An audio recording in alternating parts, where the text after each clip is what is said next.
What's up guys, over here, and today we'll be opening the old fuel filter of the Toyota Innova. So if you haven't checked, I have a video about fuel filter replacement for the Toyota Innova. So better check that out here. I'll be putting an info card somewhere here.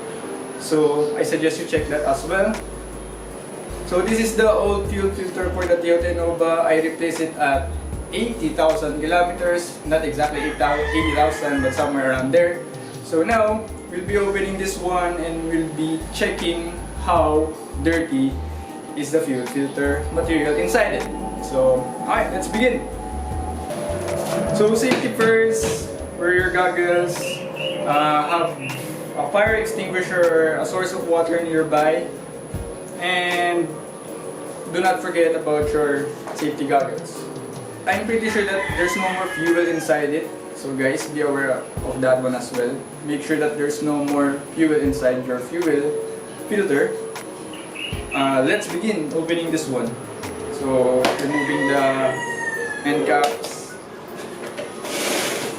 and let's start.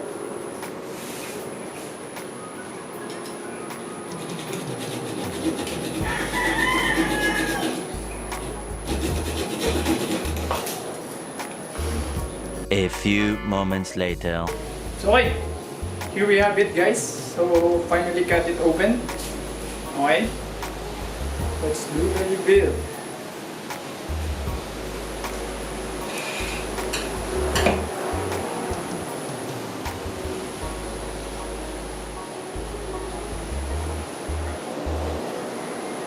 Holy smokes! Look at that guys. So that's an 80,000 kilometer fuel filter. There, I'll go near. It is recording. It is recording. So there guys, there you have it. That's the fuel filter of an 80,000 kilometer Toyota Innova. So basically it's like that. Cannot put it back anymore. So this one is from the fuel tank, then this one is going to the engine, or rather the fuel injector. So the fuel will go up here, then gets filtered out, then goes through here and to the engine.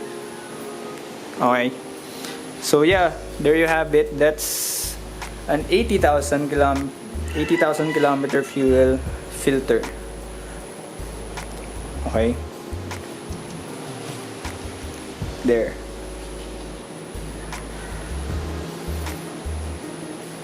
So I'm guessing the original color of this is like somewhere close to flesh or almost brownish white, if that's what you call it. But yeah, flesh color. I think that's the original color of the material. Something like this.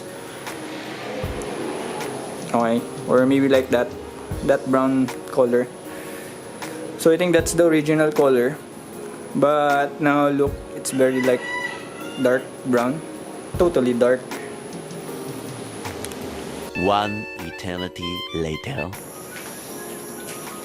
So hello guys, we're back. So I went out and bought some hoses, then some jars, and I took some fuel from the Toyota Innova. So now we'll test the flow and how clear will the fuel be after it gets to the fuel filter. So okay, so let's begin now. I have a simple setup here. So there's an empty bottle here. Then this is the other half of the fuel filter. So I'll just basically pour fuel here, and it will go through the fuel filter and get filtered. Okay. Okay, safety goggles. Swap. Okay. Let's see if this works. I hope I don't make a big mess. So I'll just prepare some rugs here. So this is the color of the fuel. I don't know if it's really like greenish or is it because of the hose, but yeah, this is the gas from the Innova. So your judgment, guys. I don't know if it's really like this or what. So okay, let's begin pouring the fuel.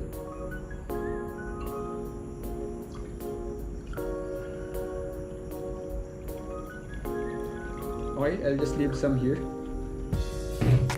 And holy smokes, look at that, guys. Look at that.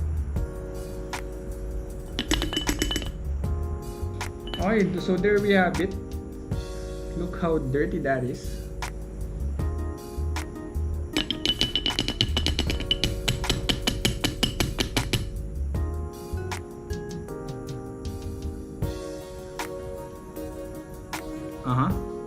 So there you have it. That's the result, guys. So comparison. Fuel from the gas tank. Fuel after the filter. Gas tank after the filter. Gas tank after the filter. Gas tank after the filter. Okay. So there. That's the color from the gas tank. And this is the color after the filter. This is the fuel from the gas tank that I pumped out earlier. So it looks like quite greenish. Okay, there. Then after the filtration, there, that's the color already. Okay. So look how dirty that is. So comparison. There you have it. So I'll try filtering this one now. So let's see if it will get clearer or near to this color. Okay. Okay, so now we'll try filtering this dirty fuel. So let's see if it will get close to this one.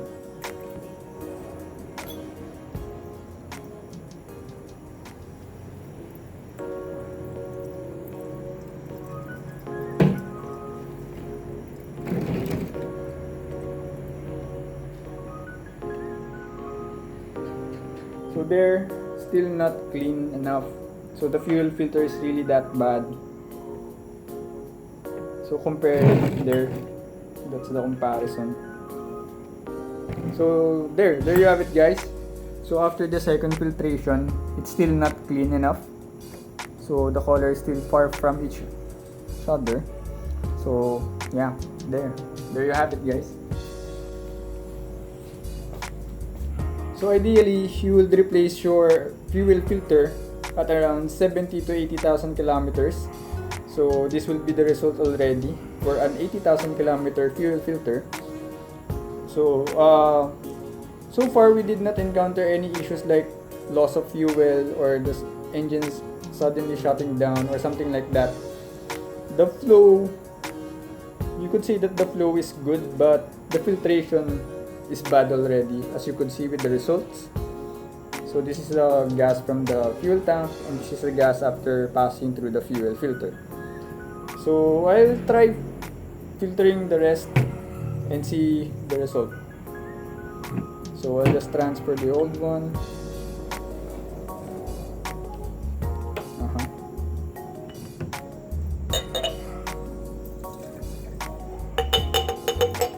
There.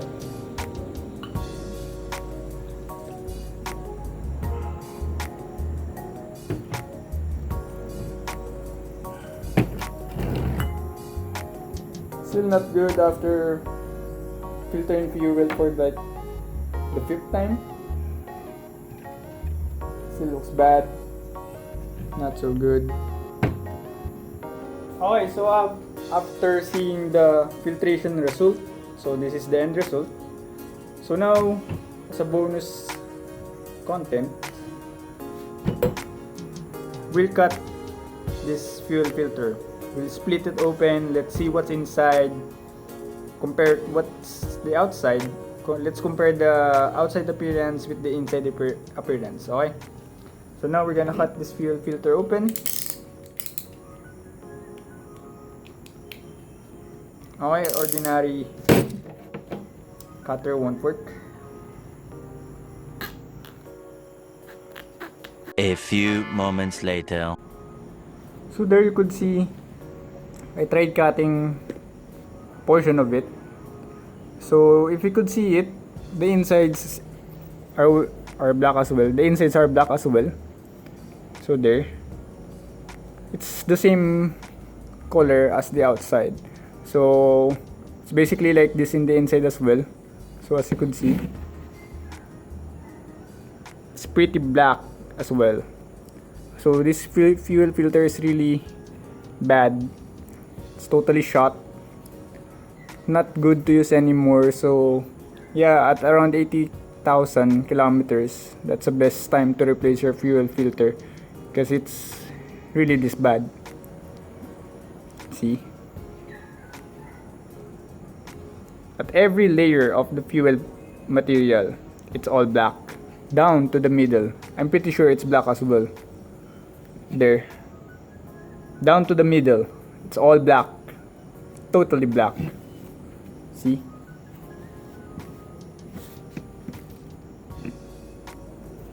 So yeah, 80,000 kilometer fuel filter.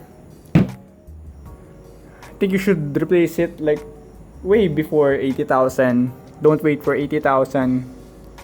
But yeah, around 60 to 70, I think that's the best time to replace your fuel filter, because this is the result of an 80,000 kilometer fuel filter.